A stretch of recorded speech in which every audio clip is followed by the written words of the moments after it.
Welcome to Chemistech Podcast, episode 125, the podcast where we talk about photography, videography, and anything and everything that's got anything to do with any of that. And let me just say this, if you are listening to the audio version of this podcast, be advised that there's a fully colored, technicolored version over on YouTube. So if our sultry voices aren't enough for you and you want to see our beautiful faces in full technicolor, head over to YouTube.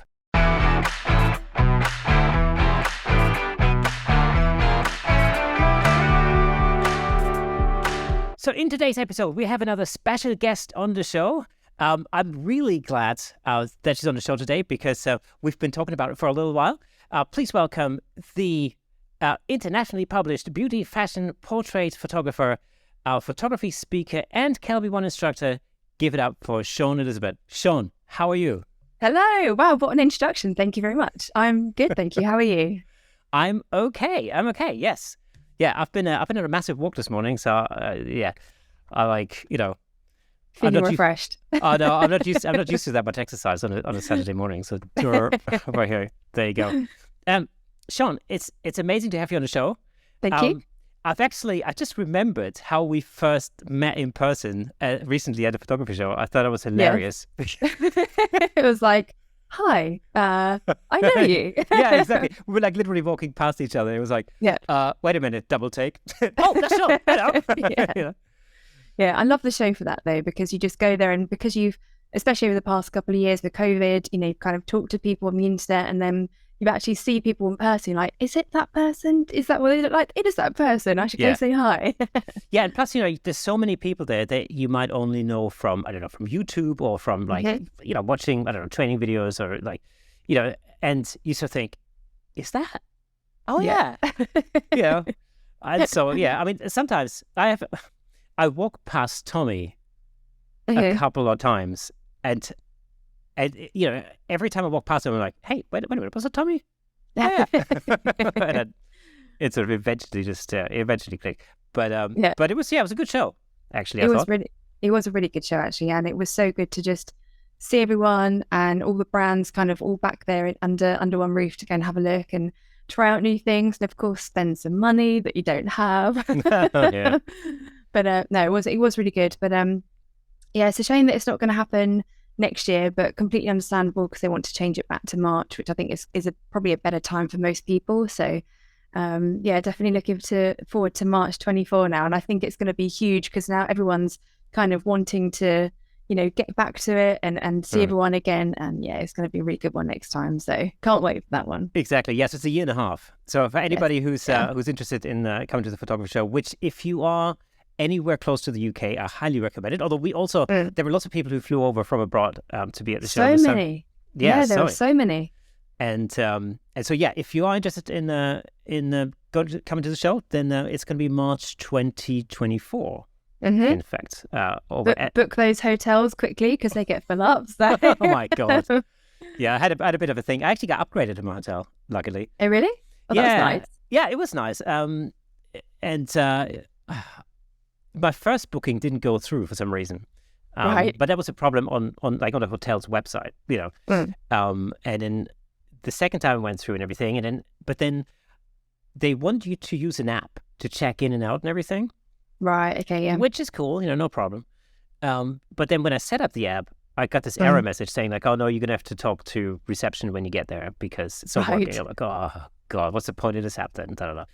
Anyway, and then when I turned up, I got upgraded. Yes. Oh, sweet. Yeah, brilliant. I know, exactly. I was still. It doesn't happen that often, does it? You kind of get there and you get some good news rather than, oh, actually, we don't have your room or your room's not ready. Or... Yeah, exactly. Yeah. Nice. So that was good. Anyway, now you also you were obviously at the show, but you're also sort of working on the show because you did a number of talks at the show, which I found really fascinating. I have to say. Yes. One of your talks was about living with ME, and that was really, again, it was completely eye opening because I have to say, I may have heard of ME before, but I really had no idea what the effects are and how it can affect you. So, if you could tell our viewers and listeners. Mind you, I call them viewers and listeners because that's what they are. Anyway, um, if you could tell our viewers, listeners, what ME is. Oh, I mean, there's a nice way and there's a horrible way to put it. I guess ME is it for a lot of people. It kind of turns you almost into like like the Walking Dead. Basically, it's one of those chronic illnesses which does completely rob you of every aspect of your life, and I won't sugarcoat it. It's the past couple of years have been like so tough. But it's otherwise known as chronic fatigue syndrome, although there are some differences. So ME is myalgic encephalomyelitis. Now this is it, I can't say it. Encephalomyelitis. And it's basically where your whole body, it feels heavy, everywhere aches. It's basically like trying to walk through mud kind of thing. And that's when you wake up and you don't feel refreshed from sleep. You can have loads of other different symptoms with it, including light sensitivity and noise sensitivity.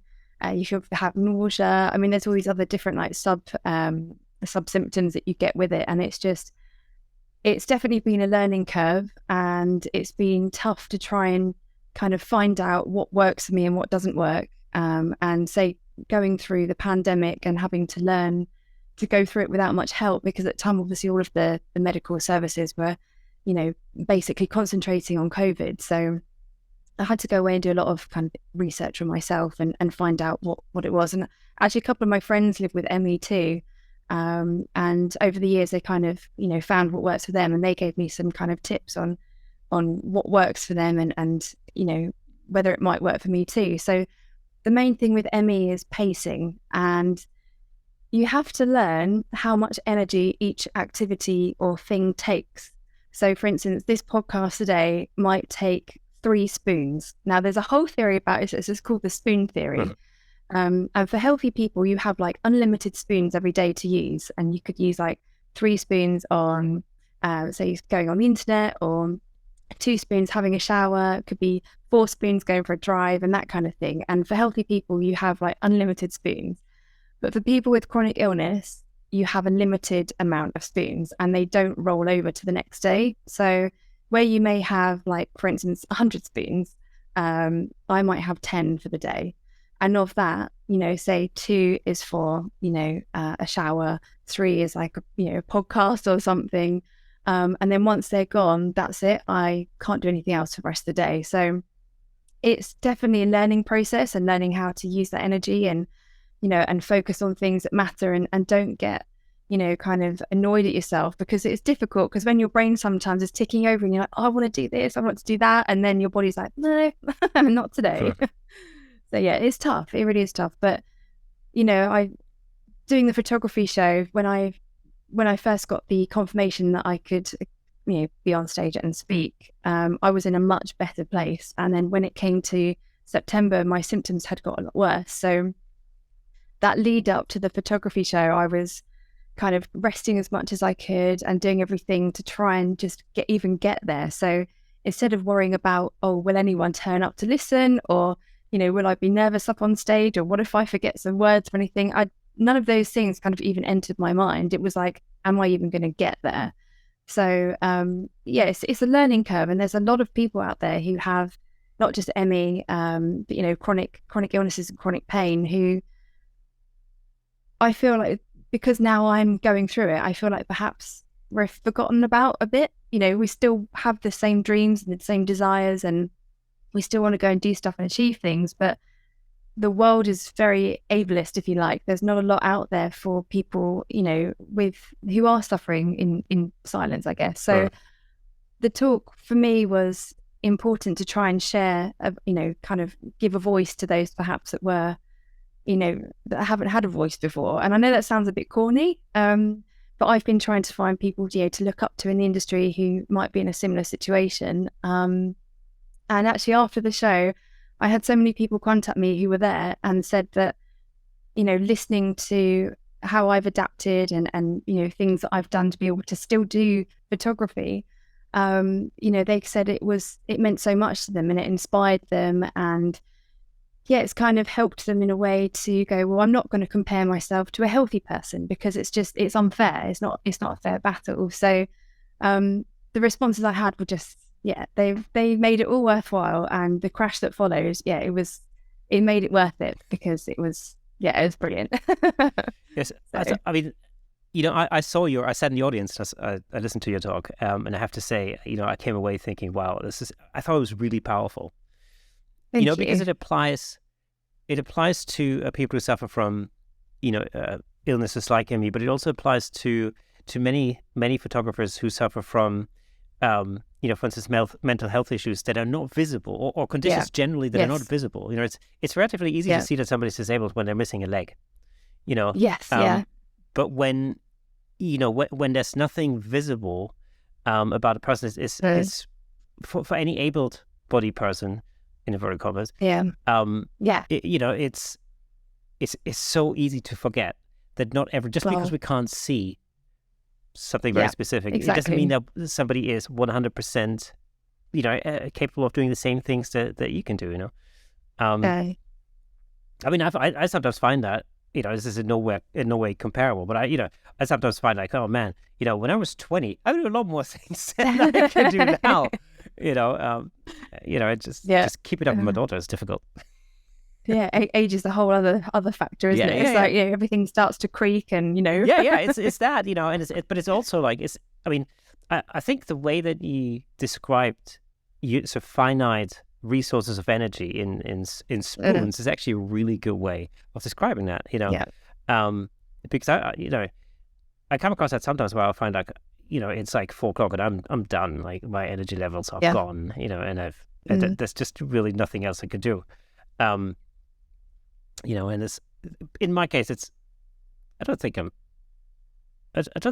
necessarily suffer from any particular condition. I'm sort of pre-diabetic, as I say, and that has an impact on my energy levels very often as well. All right. So when were you first diagnosed with ME, and how did you first get to the point where you thought, well, actually, no, there's something that I need to look into a little further. There's something not quite right. I mean, so it's quite funny. I've just had all of my medical records to go through. It's a long process just to see if there's anything that I can help myself kind of day to day in energy levels. And it's the fatigue kind of, I first started noticing it back in 2016. So obviously it was enough that it was actually, affecting me back then. And then it was kind of just before the pandemic, really. And a GP kind of said, well, we'll do all these blood tests and we'll go through all these other various tests and everything to rule everything out. And, I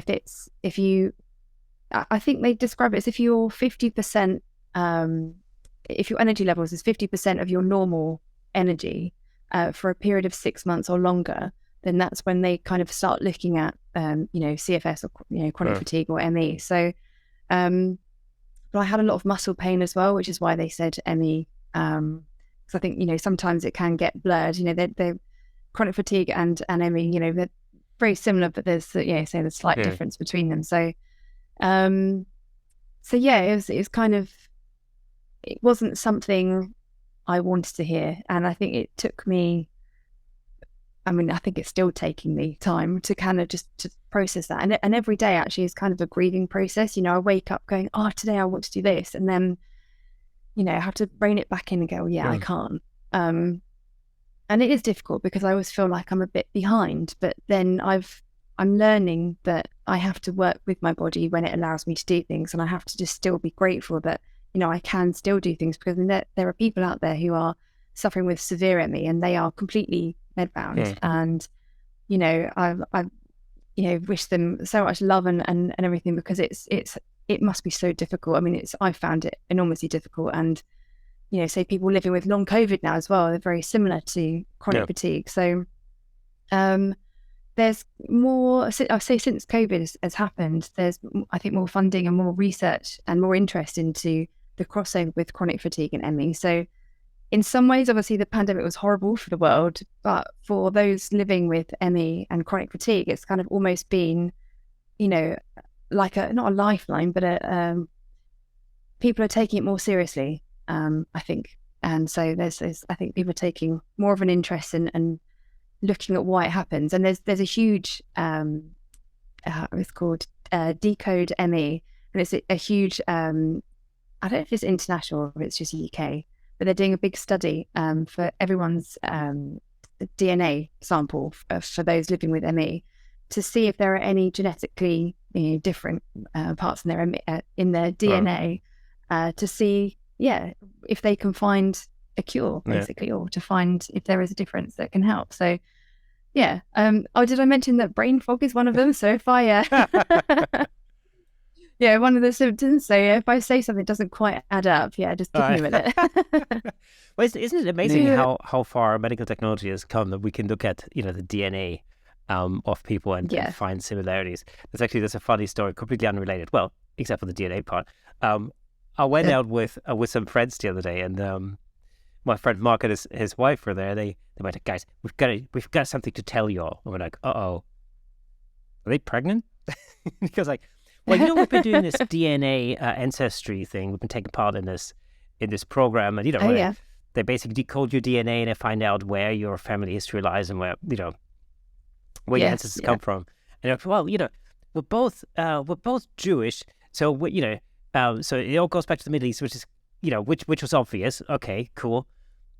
And I'm like, so what is it? He's like, well, turns out we're second cousins. Oh, no. Like, okay. Oh my goodness. So, that's when you don't want to know. It's like, oh wow. Duh.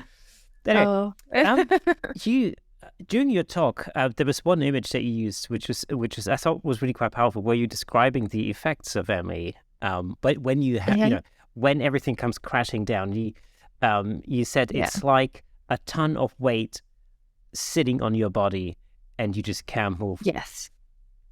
Yeah. It's I can't really describe it. I mean, I guess if you've had flu and I think that someone said if you have the difference between cold and a flu, because a cold, if you saw like 20 pound on the floor, you'd be able to go and walk and pick it up, but if you had the flu, you just don't have the energy to. And I guess kind of it's almost similar where it's just so much like pressure and heaviness on your body, and you literally just can't move anything, and if you do, it hurts. So you could have your phone next to you and you'd be sort of like lying on the bed, and you want to scroll or do something because you're just kind of lying there.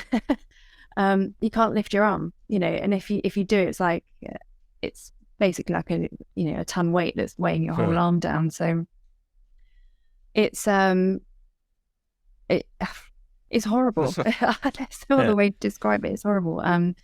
But you have to, I've learned now that I've kind of learned to preempt when I might have a crash. And my worst one to date has been just over a week, where I've just been completely, the first few days completely like bedbound.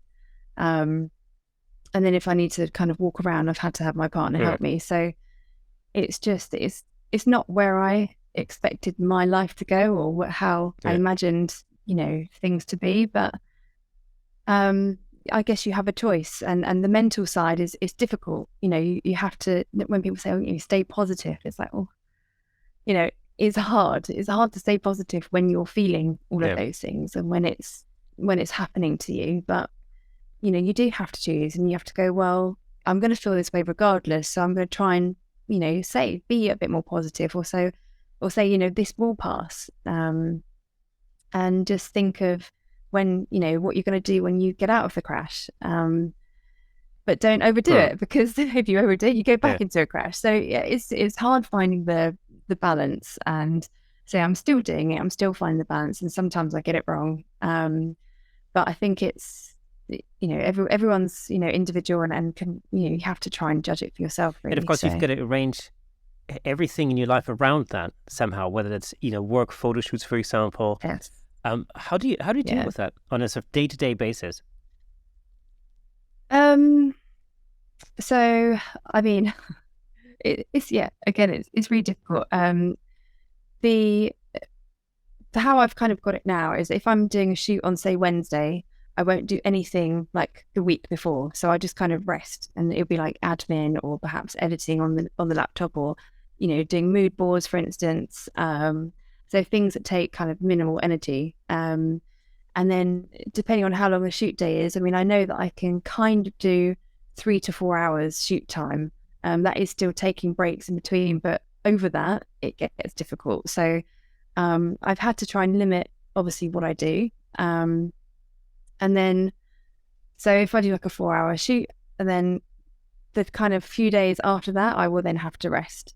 So it's kind of one day, potentially out of 10, maybe, that I could do something like a photo shoot.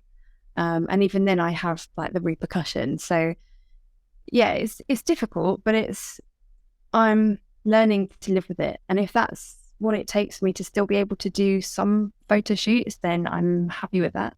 Obviously, I would love to be, a full-time photographer doing it, Monday to Sunday, 24/7. But at the moment, it's not possible. So, it's just about finding ways to live with it and accepting it. And that is difficult, accepting any sort of illness, or, say if you're a runner and, you sprain your ankle, or you break your ankle or something, you have to accept it, and you have to go, well, I can't push past it because it needs to heal. So it's finding that balance, and it's things are going slower than I would like, but it's still moving forward. So yeah. Fantastic. So that was a really powerful talk. Like I said, I was really, I was fascinated, listening to you speak. And then you were also supposed to do another talk on the Monday, but of course, as all the listeners know by now, the Monday didn't actually happen at the photography show because of the Queen's funeral.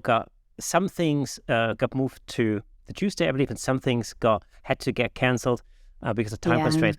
But there was another really interesting thing that I would have loved to have been able to listen to, and that was another talk you were going to do, a bite-sized guide into portrait photography.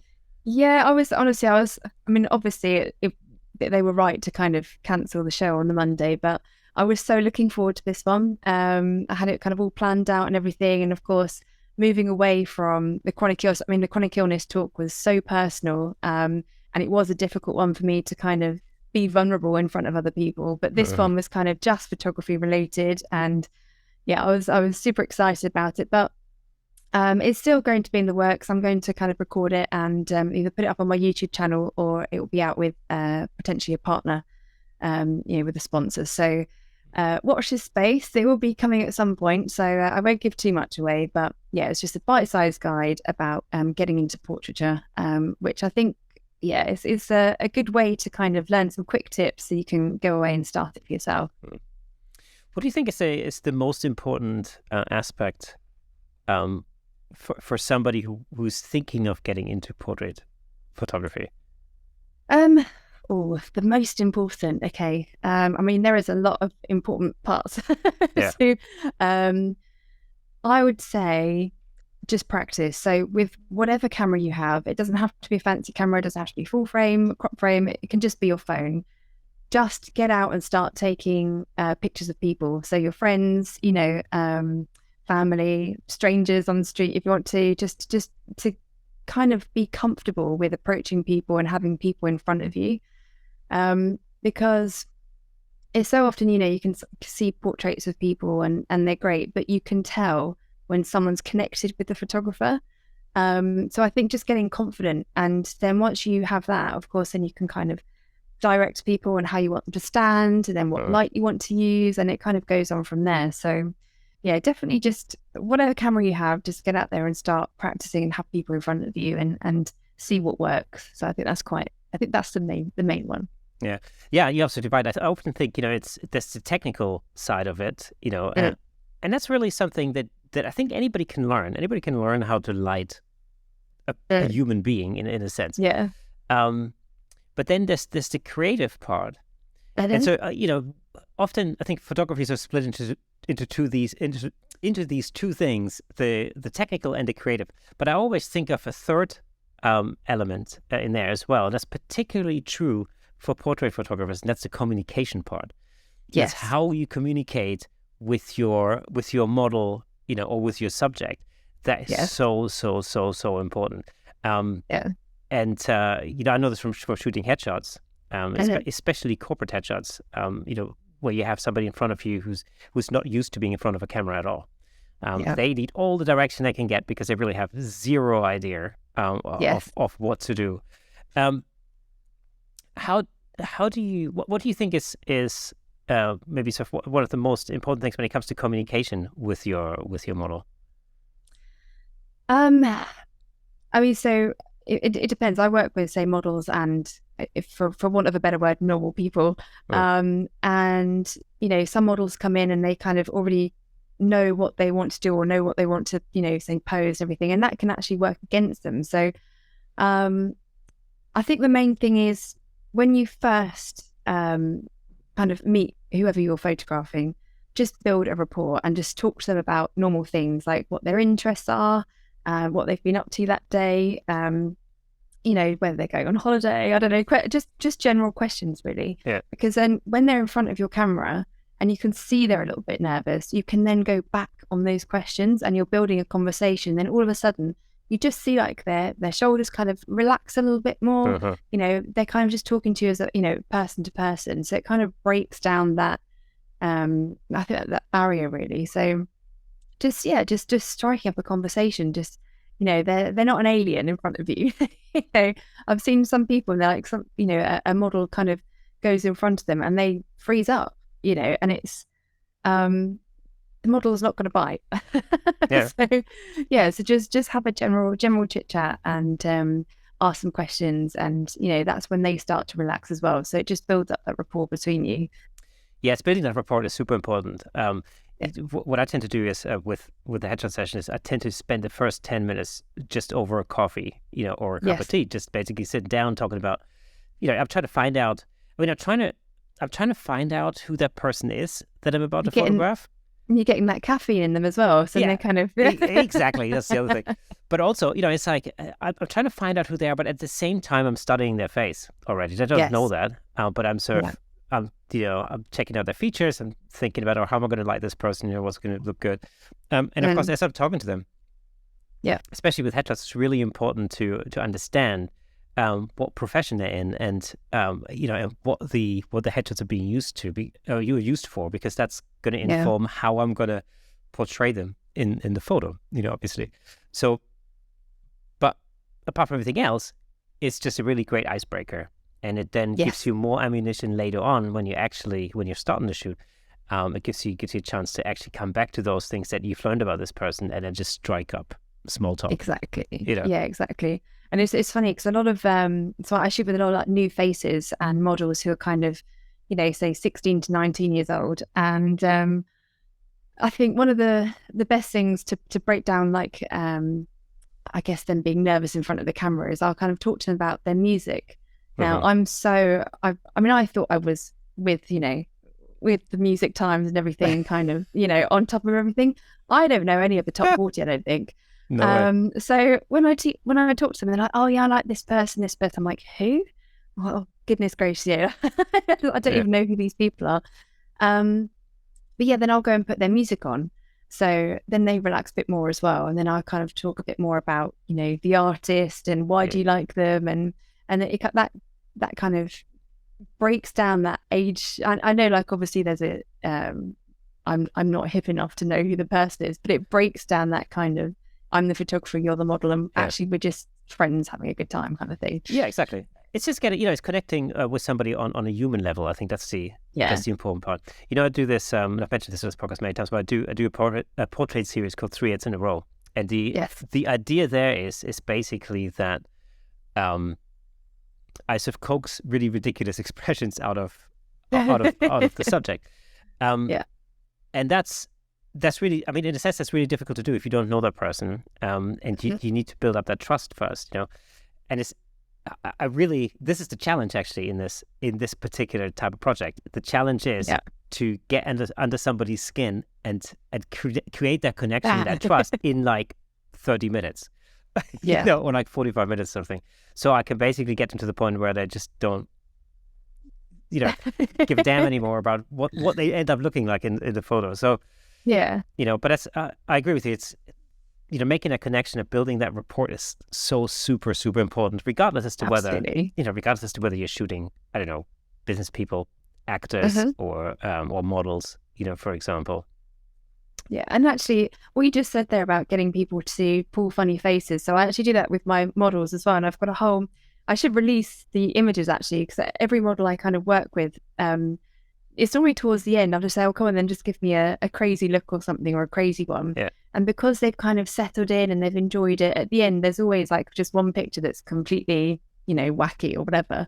But it does relax people, and like you're saying, it's all about that communication and that rapport. And when you have that, you get those images, and it's just, it's fun. It makes it all fun, doesn't it? It is fun. And there's two things that help me with that, especially in the sort of 3 hits in a row scenario. Is one, I mirror what they do, so I'm just as ridiculous in pulling faces as I want them to be. So then they don't feel as out of place anymore because they're not alone in this. I'm being as ridiculous as they are.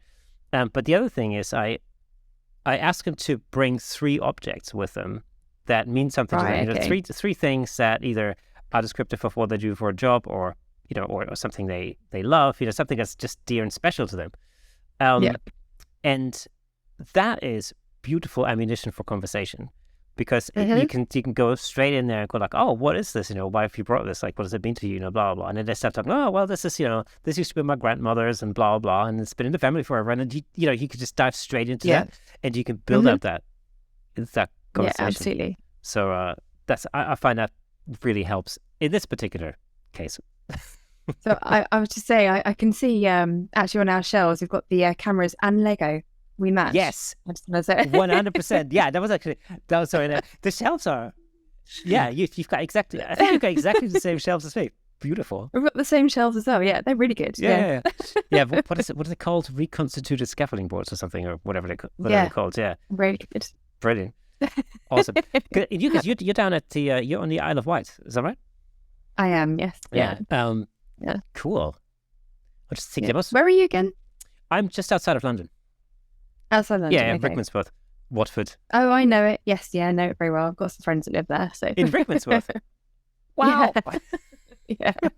Well, the funniest thing was the first time I had Dave Clayton on the show.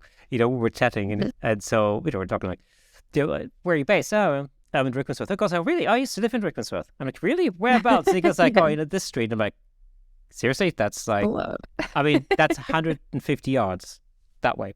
No way. Yeah. So that was a funny coincidence. So your imagery, especially your fashion, fashion photography, fashion portraiture, I think it's really stunning. And I know that you shoot a lot of that from home nowadays. Yeah, so obviously the whole thing to do with the chronic illness and because of the pandemic as well. I've just started doing more stuff at home really. So the dining room becomes a studio, and it's kind of everything's taken out, and the studio comes up, and it makes perfect business sense as well, regardless if you have chronic illness or not. Yes. Home studios, it's where it's at, and it's funny because when I first started, I thought it was. I don't know. I didn't like the idea of people coming to my home. I didn't think that it looked very professional. And it was actually one of my friends, Alfie, he was a amazing photographer. He kind of just said, look, no one cares at all. All they care about is the final image. And it's true. And, you can, the best thing about being at home as well is it's more comfortable as well. So, you can just chill out, and I think everyone feels a bit more relaxed as well in a home environment. So it's actually interesting what you say there, because I had exactly the same.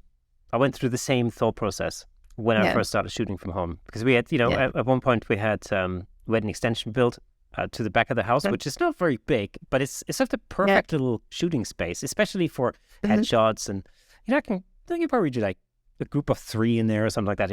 It's not very big. Yeah. It's got a high ceiling on one end, so it's really perfect to get the lights up a little bit higher and stuff like that. So, but I had exactly the same thoughts. I'm like, oh, it's going to look very professional if I got people coming to my home, especially if they're like, business professionals and whatever. Yeah. But you're right, nobody gives a damn. Like, really, nobody cares. In actual fact, the fact that it's in your house and you can make it comfortable, as you say, you can really make that a strength of the whole thing. Absolutely. Absolutely. And and it saves so much money as well. And you don't have to leave your house. So brilliant. Yeah. In a former life, I used to run a private music school, actually. Oh, wow. For 12 years or something.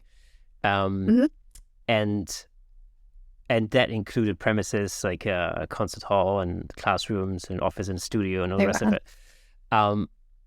And the premises were, like, the overheads were the biggest pain in the ass. I mean, oh my God.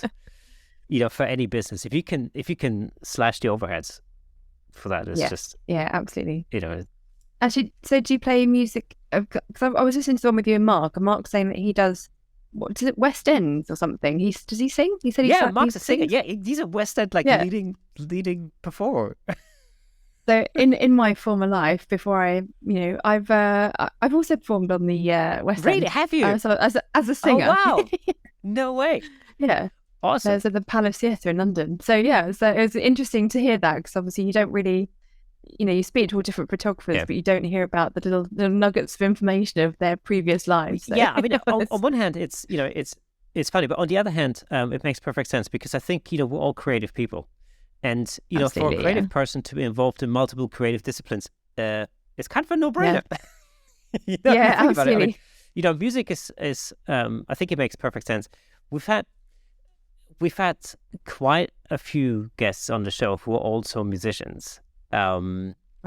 Just get a band going here. The Camera Shake. I've got a theme. I know, the Camera Shake band. That'd be awesome. We had like Adam Lerner, who's like a punk guitarist. We had, I don't know, I can't remember. Lots and lots of people, who play instruments. Joel Grimes is a guitarist. Oh wow! Oh yeah, because I know Photoshop one. I think Scott Kelby gets like the band out and everything, and quite a few people start playing and everything. Yeah, exactly. Sam Haddix, he plays guitar as well. He's a great guitarist, actually, Sam. Yeah.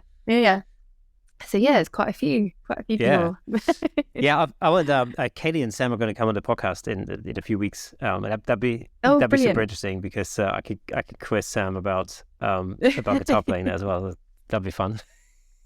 Oh, that'd be awesome. Yeah, they're so lovely, honestly. And it was great to see them again, because I've only seen them once. So the fact they came all the way over to from America, and obviously Kaylee did an amazing talk. So that was brilliant to kind of catch up and see them again as well. So, which stupidly I missed, of course, because that was on a Tuesday and I had to leave early, so that was highly annoying. So working with models, actually, I had a really interesting conversation with Mark about working with models. What really strikes me about your imagery is the lighting. Your lighting is so clean and crisp. And I know you do that. And then the other thing is the backgrounds as well. Actually, and I tell you what, one thing about the backgrounds that's funny is I've been thinking about changing my backdrops over a little bit. And I was thinking of getting into some colored backdrops. And then I kind of thought, oh man, but then I'm going to store all these, rolls of backdrops. And then I saw some of your behind the scenes stuff, thinking, oh yeah, I'm just gonna get like an A1 sheet or something. That's gonna work. Perfect. Honestly, I feel like this was, I don't know why I didn't think of it years ago, because I used to have set up for about 4 or 5 different coloured rolls of paper, and I would, lug them around in my car and set them up on, in the halls or whatever I used to kind of rent out and everything. And I thought, well, if I'm doing BTS, I only see like a very small amount of the background anyway, and I can always extend it in Photoshop. Exactly. So, I kind of went into the art store one day, because I also really like to paint, but I'm not a very good painter, so I won't show any of my work. But yeah, I like to paint as well. But and I saw these, the A1 card, and I thought, well, that would be perfect. Like, why haven't I done that before? So it's definitely a lot better, but only for, say, the portraits and the very tight crop shots. Absolutely. But you can always... It's perfect. Yeah, I immediately thought of like, oh well, I mainly shoot headshots, so actually that's perfect. Yeah, exactly. Perfect. Like, why was, so I mean, sometimes it's funny this because you never stop learning in photography, just generally, and Yeah. And sometimes, the solution to a problem is just so much simpler than you think it is. I always think like, Yes. oh man, I've got to create more storage because I've got stuff. Part of my garage is like a pantry and photography crap storage room, basically. I was thinking, oh god, I've got to create more shelf space because I can store more rolls. Yeah. No, I don't. I mean, it is kind of never ending, really, isn't it? Just trying to find storage space for everything. And I mean, underneath the stairs, kind of all of the like lighting stands and everything. And I've got my cables in all the boxes in this office, and it's just kind of. It would be great to have just one room where everything is, but at the moment it's kind of all dotted around. I know, yeah. But it works. Yeah, you make fine. it work. I mean, especially if especially if you have a really tolerant partner. I think that's the other. He's got the patience of a saint, I think. Yeah, I mean, it's the same. It's the same with my wife. My kids are totally used to it. I mean, actually, they're all used to it by now. But my wife's extremely tolerant. Again, if you could get a behind the scenes view of what's happening here, there's literally crap everywhere. I've got wooden boards and backdrops over there. There's a beauty dish over there. There's a sea stand here. I mean, it's all, that's where we live. We kind of live in a semi studio really most of the time. Yeah, but it's just it's what you've got to do. I think. People tend to very often forget that you can create amazing work in any space if you know how to do it. Yeah, absolutely. And actually, I did a class with Kelby One for their Photoshop world, and it was called Beauty Basics. And I kind of showed some behind the scenes of my home studio and some A1 foam board, and I basically just stuck a piece to my shed outside, and it created the backdrop. I saw that.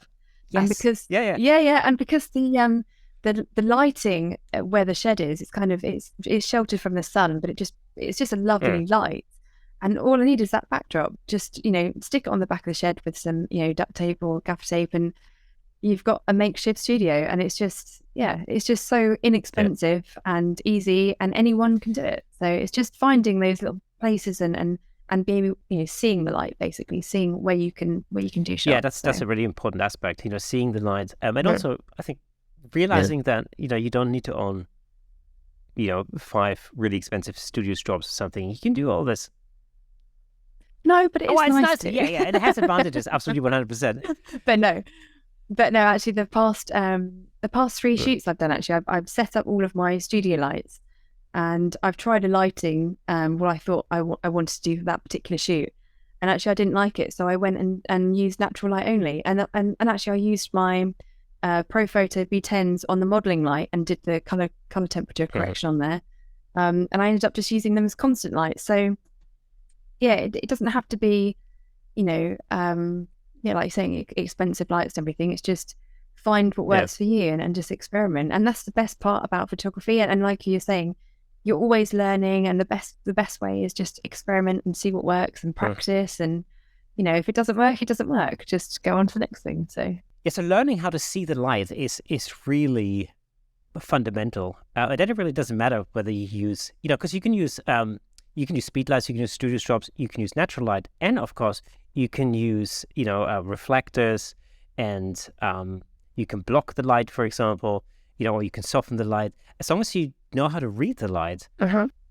it's you're in the game. Now, there's one thing I know that you do to practice lighting.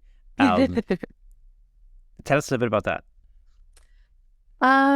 Well, sometimes, and especially through the pandemic, you don't have somebody around to kind of be your model or be your dummy. Yeah. So I thought, well, what better? I mean, sometimes you can get the polystyrene white heads, and a lot of people practice with that, but I kind of wanted to go a step further. So got myself a creepy doll head. And her name is Cassandra. And I can show you her if you want. Right. She's right next to me.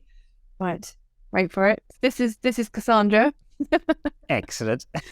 And so she helps me. She's in the studio with me a fair bit, and she'll help me just see, like, test a light before a model comes in. It's a great way to learn, and kind of Still a little bit creepy though. Yeah, I mean, creepy heads. I think I can't remember if was it. Did I post something on Instagram at one point? Did you said like, "Oh, I've got a creepy head too," Yeah. because I love practicing Yeah. with the creepy head too. So this is Murphy. Murphy. That's it. So I use him all the time. Yeah. Before I switched to the camera body that I'm using now, I used Murphy to get focus sometimes. But whenever I'm thinking about changing up some lighting setups or something, I use him to practice and to just get it right in my head. Yeah, exactly. First of all. Yeah. And of course you can pick those up like quite easily on Amazon. I think I got them from Amazon actually for not a lot of money at all. I did. I've got Cassandra from Amazon as well. I think she was about £20, I think. Cause Something like that. I think that she's a hairdressing doll. So obviously people normally use her for, but Yeah. I mean, she's perfect for what I kind of, want to use for. Although sometimes I would like her to give me a smile, but Yeah, Murphy's fairly inanimate. But he doesn't have any hair, so I need to get him like a wig or something. But I love the fact he's like accessorized. He's ready for winter by the looks of it. Oh yeah. Because one of the things that I found is this, like, just through practicing things and like setting hairlines and stuff like that is actually that his bald head is really very shiny, and so it reacts differently. Yeah. So it's useful for him to have to wear like a furry hat or something. Yeah. Or, absorb some of the light. Yeah, exactly. So that's a really easy way to practice your portrait lighting and everything is by he's really crap at taking direction though. That's the other thing. Yeah, but I love the fact that they both have names. Like what? Yeah, I think I can't remember. It's probably it probably comes from Murphy's Law or something. But I think just giving him a name made him less creepy for me. Yes, absolutely. 100% agree. I went through a whole different, all different names. I was kind of looking at it going, Mindy, Mandy, like, Katie, Lucy. I'm like, no, Cassandra. I don't know. I think maybe I was watching Only Fools and Horses or something. I think that might have been from. But no, yeah, definitely less creepy with a name. Yeah, it's also it's less of an issue when you have a client walk in and they see this thing. He's usually on my shelf, and they look at him like, "What the hell is that?" It's like, "Oh yeah, it's Murphy." Yeah, he's my stand-in sometimes. Oh. But we were talking about doing a creepy head shootout. We are. I'm not quite sure what this involves yet, and we haven't really discussed it yet, have we? So I'd love to hear what you think. Okay. So I think it would be a good idea for us to do a creepy head shootout, where we basically shoot our creepy heads as if there were models, in some kind, in any way that we want. Okay. Right? So it could be like a beauty shoot, or it could be whatever. It could be anything that we want. But we basically we treat him as if he was or her, as if they were real people, and we can make it look as interesting as possible, because I do think it's these fake heads are brilliant practice tools and brilliant learning tools. Absolutely. And it's funny how not that many people talk about those as a tool, and this is the thing. So when I saw that you're using one, and I'm sure there's many photographers out there who use them, but when I saw that, I thought, oh, this is really cool. I'm just going to remove her from the background because it's kind of creeping me out. She's just like looking there, staring. So yeah. Let's put Cassandra Bray for a minute. Cool. And then what we could do is not only can we put that an image together using our creepy heads, but also at the same time, then it's a perfect opportunity to to show and to tell our viewers and listeners how we arrived at the result. So it's a perfect learning opportunity, actually. Sounds good. And again, this is something that you can do in your home studio, or absolutely. in your home. It's a really great way of practicing lighting. We've come out of the pandemic, apparently. Yeah, apparently. I am dreading this winter though. Kind of cases are kind of slowly going up again. So I don't know what's going to happen, but hopefully we're all living with it now. And I'm I'm glad that the photography show happened, and I'm glad that it's going to happen again, in 2024. So fingers crossed everything stays all right until then. Yeah. What happened on the Isle of Wight? Did they at some point like pull up the drawbridge? I think they almost did. Yeah. I think ferries had stopped at one point for anyone but people who lived here. So it was kind of like, you're not coming in, bye. Yeah. But it has been quite bad here on the island, and there's only one hospital here. So it's quite difficult. But yeah, I've been on the Isle of Wight once. Yes, I've been there once. It was really quite interesting. I went there to see like a rock formation, which now the name escapes me. Is it called the Needleheads or Pinheads or something? Oh yeah, the Needles. The needle pinheads. That's it. Yeah, the Needles. Yeah, brilliant, lovely place. Yeah. So yes, I remember it a little bit. It's how did the pandemic affect you guys over there? Did you were you literally stuck on it, or could you still move off and on?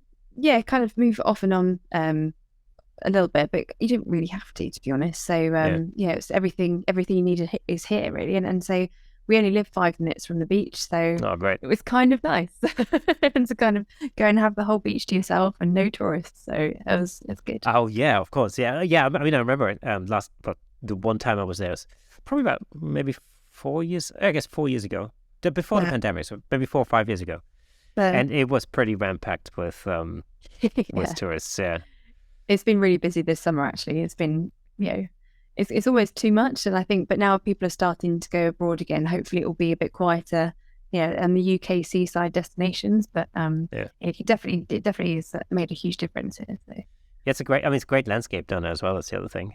Yeah, it's beautiful. And there's red squirrels here, which I'd never seen before. So there's a little secret spot I go to go and photograph red squirrels. So ooh, okay. That's quite nice. That's very I might interesting. take Cassandra one day. Oh yeah. See what the squirrels make of her. That's interesting. That's interesting. I grew up with red squirrels, funnily enough. Really?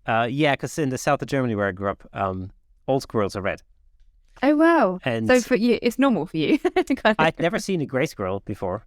Until I think I saw my first grey squirrel when I moved to the US, and then I was really surprised to learn that there were pretty much only grey squirrels in the UK, with there's some pockets of other squirrels. Yeah. But interesting thing. Siân, it's been lovely to have you on the show. Thank you. Absolutely, an absolute pleasure. We'll be back with another episode where we'll do a creepy head shootout. I'm looking forward to this. Yeah, this will be fun. This will be fun. It's been amazing to have you on the show. Thank you so much for your time. As always, there's been some golden nuggets in there for all of our listeners and viewers, not readers. Never mind. Let's say that.